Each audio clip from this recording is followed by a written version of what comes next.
classified as a third felony offender. Offenses: criminal knowledge of a juvenile, failure to register as a sex offender. Sentencing dates are July 31st, 2017, revoked February 1st, 2018, and January 14, 2019. Sentenced to a total of 8 years. Parole date December 10th, 2020. Good time, not eligible. Full term June 9th, 2024. Is this information correct, sir? Yes, ma'am. Thank you, Mr. Marabella. Thank you very much, Mr. Marceau. My name is Tony Marabella. Your case was assigned to me, so I'm the one who will begin our interview process. Can you hear me okay? Yes, sir. Mr. Marceau, how old are you, sir? I'm 28 years old. Okay, and how long have you been in prison on these charges? It's been four years and a month now. Okay. Months. Had you ever been in prison before? No, sir. This is my first time being sentenced to prison time. You're a third offender, but this is the first time you've actually been in prison. Is that correct? Yes, sir. Tell me a little bit about your educational background. How far did you go in school? Well, since I've been incarcerated, I got my GED and everything. Also, I've completed the Steve Hall program since I've been incarcerated. Okay, well, let's talk just about your education. Okay, we'll talk about your programs in a second. All right. You got your GED. Have you done anything else towards your education? Have you taken any college courses? Have you done any of that? No, sir. I would like to try to take up my welding though, but over here they didn't have offering welding or whatever. But that's my next goal in life, to take the welding classes. You currently have a job here where you are? Talking about in prison? Yeah. No, sir. I do not. Being I'm in a program right now, they don't offer the trustee job, and I'm in a program. What program are you in? I'm currently in the sex offender program that they have going on. What phase are you in? I'm in phase 1, Okay. like 3 months in right now. All right. Let's talk a little bit about the programs that you have taken. You told me that you went to the Steve Hoyle program. When did you go? You finished that program last year sometimes? Yes, sir. Sometimes last year I graduated. I believe it was June of 2021. I believe so, if I'm not mistaken. Tell me about your drug problem. Why did you go to Steve Hoyle? How did they get you into Steve Hoyle? Well, because on the streets, I did a lot of drugs on the streets and everything. And then whenever I got sentenced, I asked the judge if there was any type of programs or whatever that I can possibly take to better myself. And the judge had recommended the Steve Hall program. Who was your judge? Judge Hewlin. Okay. Tell me what kind of drugs you used and when did you start using drugs? I was using methamphetamines, and then at the age of 13. How often were you using them? It was on, pretty much on an everyday basis. You a drug addict? Recovered. What other programs have you taken? You're in the sex offender treatment program. You've been in about a couple of months, you said? Yes, sir. I'm sorry? I've been in about 3 months now. Okay. Considering the program Steve Hoyle in all of its components, and I'm familiar with the components, in the 3 months that you've been in sex offender class, what have you begun to learn about yourself? Well, I learned a lot of things, the things I did wrong. I also learned a lot of tools that'll help me out in society and everything, how to avoid certain situations and how to go about certain situations and whatnot, Mr. Marceau, I'm particularly interested in what you've learned about yourself as it relates to these sex crimes that you have committed against people. What have you learned about yourself? Your records show that when you were 15 years old, you had sexual intercourse with your 12-year-old sister. You had sexual intercourse with a 16-year-old runaway. And after you were placed on probation and required to register as a sex offender, you continued to send Facebooks, illicit sexual Facebooks, to the teenage daughter of your boss. So tell me what you've learned about yourself that has made you or allowed you to do those things. I was just, not, from the doing the drugs and all the craziness that I just didn't have my life together. It was just, I was just lost. I was out there. I didn't really have no good support system at the time. I had a lot of family members that just left me. Why sex? I'm not sure, sir, to be honest with you. Well, I mean, you haven't, when you went to Steve Hoyle, they have a mental health component. Did y'all discuss those things? Did you discuss your crimes? Did you discuss potential reasons why you may have done those things? No, sir, they did not allow, they didn't mention nothing about no mental problems or none of that. Have you taken any courses so far that have kind of given you an understanding or an idea of what caused you to do that? I know you're saying drugs, but you've committed some really horrible sex offenses. Your own sister, your boss's daughter, even after you had been convicted and registering as a sex offender. There's a compulsion there. There's an addiction there. You haven't learned anything about that? You haven't discussed that with anyone while you've been in prison? No, sir, I have not got the time. I've mainly just, gathered my own thoughts, just contemplate, just, going through my own self and everything, all the things that I did wrong out there. I understand the things I was doing, and I understand I was doing wrong and everything. All I can do is that, I feel bad about it. To be honest with you, I was young at the time with the situation. It was just like I don't even know, like an experience or something. I didn't even know what was going on at the time. Tell me what you've learned thus far in the 3 months you've been in sex offender treatment. What have y'all discussed, or what have you gotten out of it so far? Well, I've learned, that the certain risk factors on certain situations or whatever, like how to, go about female strategies and just to distance myself from certain situations. And what do you mean female strategies? What does that mean? Like for instance, a chick maybe come up to me or whatever, approach that she's of age or whatever the case may be, or she's just trying to throw herself on me or whatever the case is, whatever situation it may be. I've learned certain tools to where I can avoid certain situations. Did your 12-year-old sister throw herself on you? No, sir. Did your boss's daughter throw herself on you? She was, having googly eyes and whatnot. Like flirting wise and stuff like that. How old was she? She was, I believe she was 17. No, she was underage.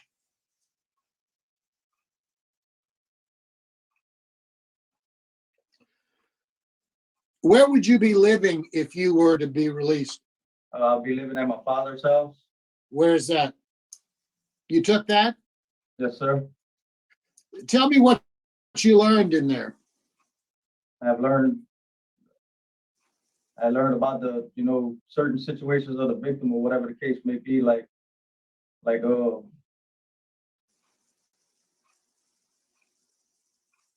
my mind went blank. I'm so nervous right now. It's all right. Take your time. Let me ask you this, Mr. Marceau. What do you think the fact that you had sexual intercourse with your 12-year-old sister has had on her life? It's been a rough time.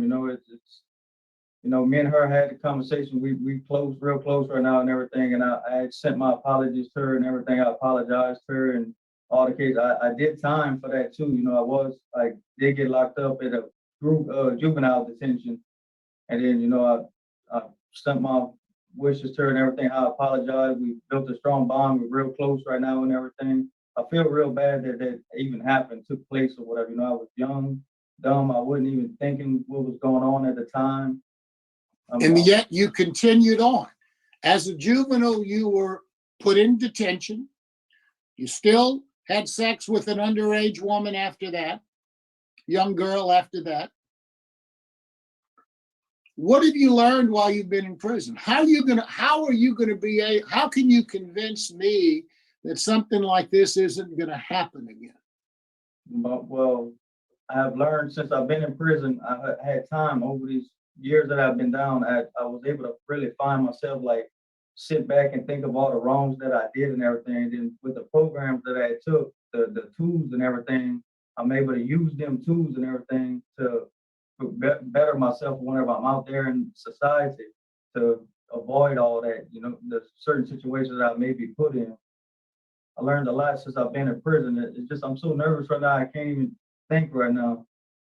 I apologize for all this. I really do.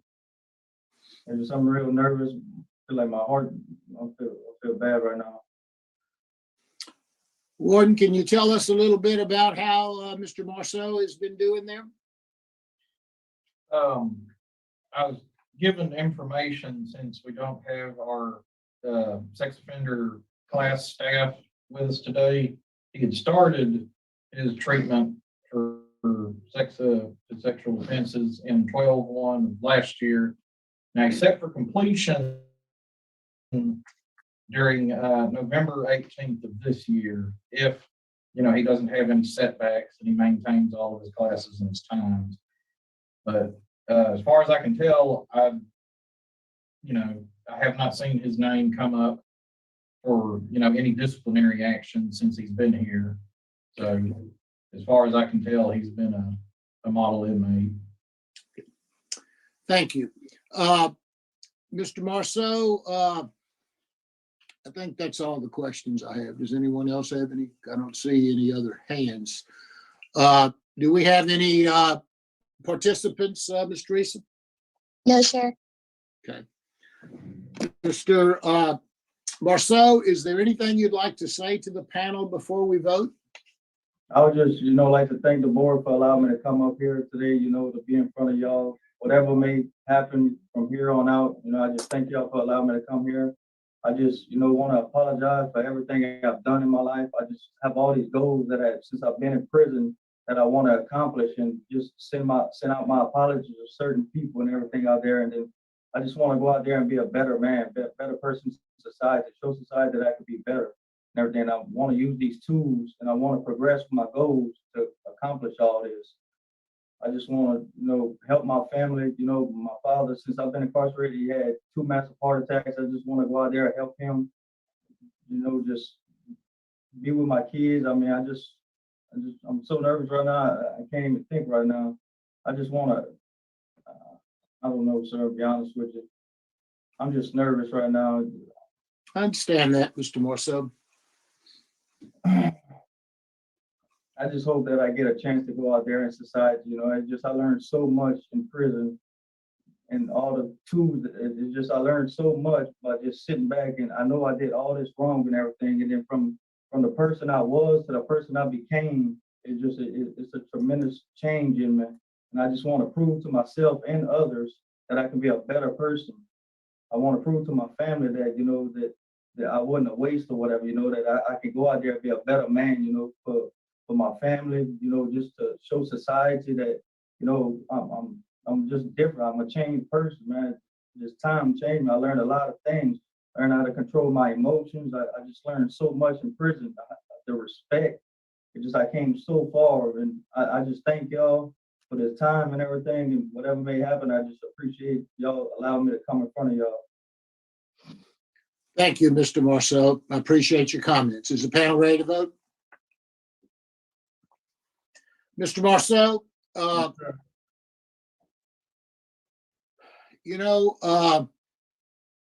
you say you've learned a lot while you've been in prison, and I think you've memorized some things. You've got a list of things that, tools. I think Steve Hoyle is an excellent program for drugs.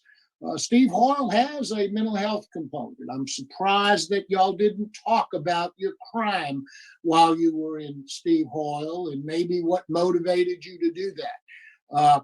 I think there's more than just drugs that have driven you to commit these crimes you've committed. It sounds like you're on the right track where you are right now. You're just beginning the sex offender treatment program. I'm hoping that the sex offender treatment program, as you progress through the various stages, will allow you to understand and learn maybe what it was that caused you to do what you were doing and what that did to the poor young women that you took advantage of. I didn't hear you say very much about that. I tried to pull some of that out from you, but I don't think you really understand the significance of what you did and what offenses you've committed. There's an issue there. There is an issue that you need to look deeply inside. You may not be able to do it alone. That's why there are programs for you to do, perhaps a mental health evaluation to determine what addiction you may have besides drugs. There's just a lot more work that you need to do. I think you're moving in the right direction. I'm going to encourage you to really concentrate on this sex offender program. You don't have to learn to take a test or anything. Listen to what they have to say. Talk, dialogue. You ask questions. You talk about things. When things hit home that, yes, that's me, talk about that. Maybe exchange words with your instructor about why you feel that way, and maybe you might get some help with that. My vote today, you've got a moderate risk of reoffending. I just think you need more than where you are right now. You're on the right track, and I'm going to encourage you to continue to work, but don't just try to think of these classes as something, oh, I've got to learn so I can repeat it back to someone. It's something you need to absorb, even if you're not able to repeat back to someone what you learned. As long as you learned it and it modifies your behavior, that's what's important. My vote today was going to be to deny. I'm only one of 3 votes, so we'll see what else happens. Ms. Jackson, are you ready to vote? Yes. Ms. Marcel, I'm really concerned about you. I really am. Your known sex offenses started at age 15 with your own sister. That's really troubling. And then a 16-year-old girl. And then while you're on probation, you send sexually suggestive texts to a 15-year-old who happened to be your boss's daughter. So it's like you don't have any boundaries or control or any understanding of what's appropriate and what's not appropriate. And for you to say, well, me and my sister are close now because I said I'm sorry, doesn't show that you understand having sex with your sister is just really horrible. And she was a little girl. She was 12 years old. She shouldn't even know about sex at 12 years old. And you took her innocence away from her. And that doesn't seem to have registered with you very much. When I hear you talk about calling women chicks, and then your boss's daughter making googly eyes at you and you know what to do when they come on to you, you're the predator. It's not their actions, it's you. And you haven't learned or accepted that. You're not ready to get out, Mr. Marceau. You're not, because you're going to continue to be a sexual predator if you don't at least go through these 4 phases of sex offender treatment.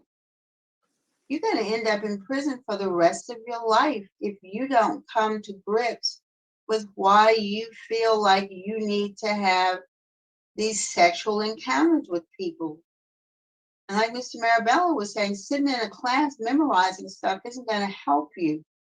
There is something deeply wrong in you that you need to pull out and bring it to the light in these meetings so that you can deal with it. Do you understand what I'm saying? Yes, ma'am. Well, my vote today is to deny because you need to complete all 4 phases of the sex offender treatment program. And I hope you will take advantage of what that program can offer. But my vote today is to deny Mr. Marceau. Thank you, Ms. Jackson. Mr. Wise? Well, at this time, I'm gonna be voting. Mr. Marcel, I know you've been told everything in the world. But let me tell you something, you gotta sit down and look this thing over. You can either stay in jail or you can be out on the street, but you need all 4 phases of sex offender treatment. You had 4 supervision today. I'm voting deny. Thank you. Mr. Marceau, I hope you listen to the words that we've said, and I hope that you get something out of these sex offender programs, because you need to look deeply into yourself and figure out what it is that's motivated you or what's made you do what you've done. And you need to understand that, you can't continue that way, because like Ms. Jackson says, you're going to end up in jail for the rest of your natural life. And other people are going to get hurt if you get out. So good luck to you, sir. Thank you. Man, you can't make it up. What a Miss Jackson mic drop moment.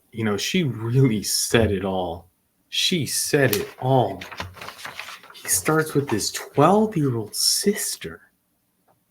He gets a little slap on the wrist because he's a juvenile. He gets out, he does it to a 16-year-old girl. And then we find out that the boss's daughter was not 17, like he said, but 15. And that happened after he had gotten out on probation.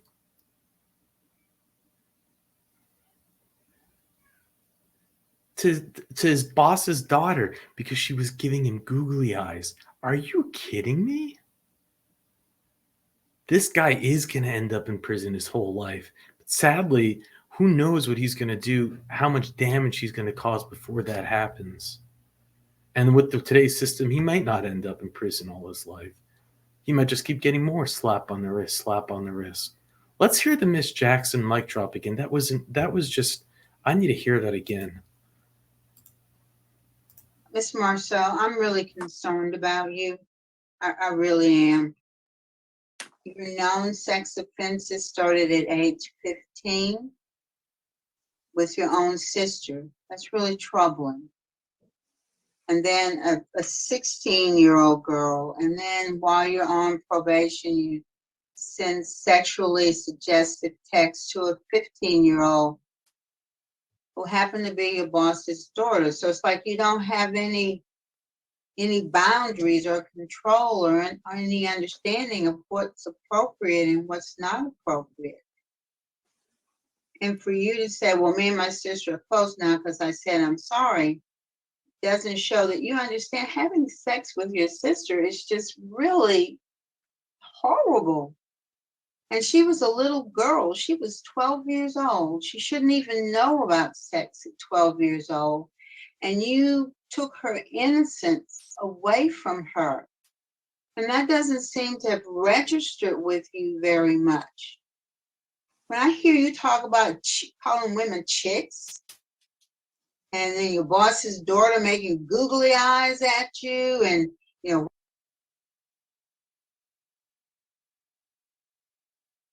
Time at 30 years old. And what do you think he's going to do? What do you think he's going to do?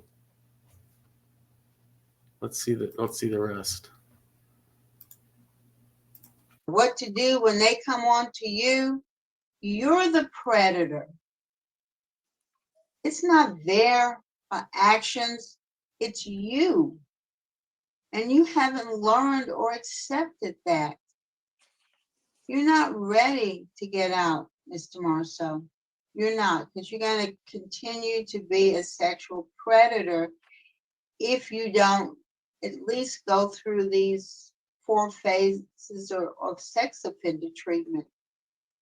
You're going to end up in prison for the rest of your life if you don't come to grips with why you feel like you need to have these sexual encounters with people. And like Mr. Marabella was saying, sitting in a class memorizing stuff isn't going to help you. There is something deeply wrong in you that you need to pull out and bring it to the light in these meetings so that you can deal with it. Do you understand what I'm saying? Yes, ma'am. Well, my vote today is to You think he actually understands that? The only difference between Miss Jackson's mic drop moment and my perception is that there's no number of programs that's going to help him. Like he is just a ticking time bomb. Now, what is Miss Jackson supposed to do? This is her position.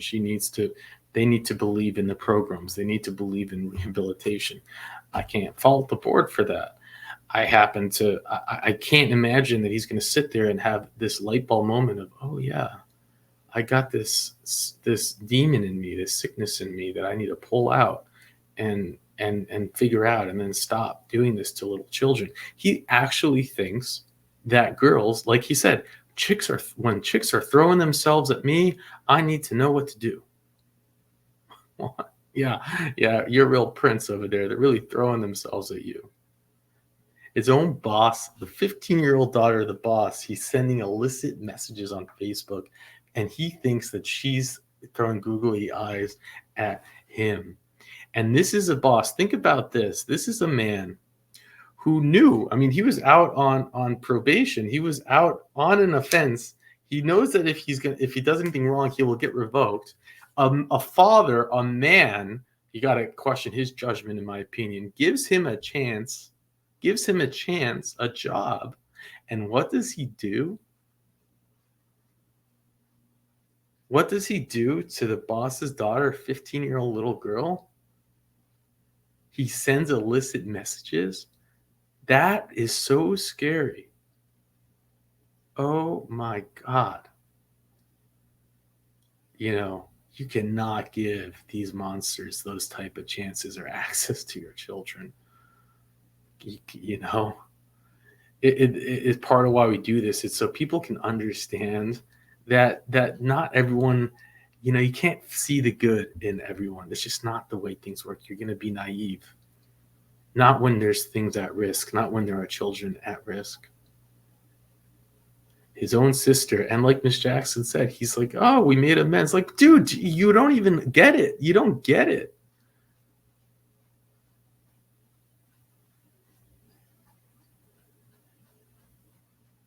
He just doesn't.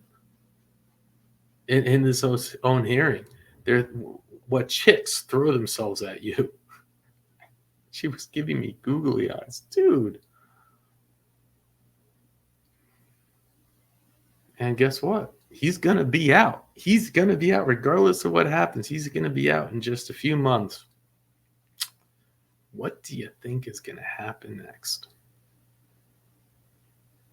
You might not believe it if you didn't see it.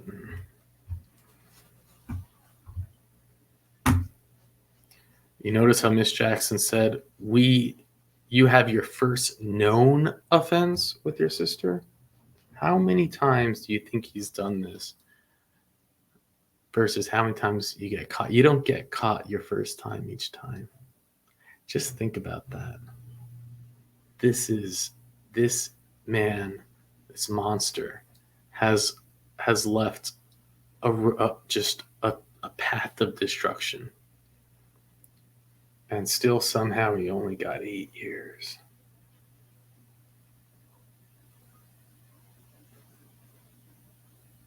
At least he has a moderate risk score, right? And that's only because of his revocations. Thanks, Griggs, for the information on understanding how that works, the risk score. Now I'll really let you go.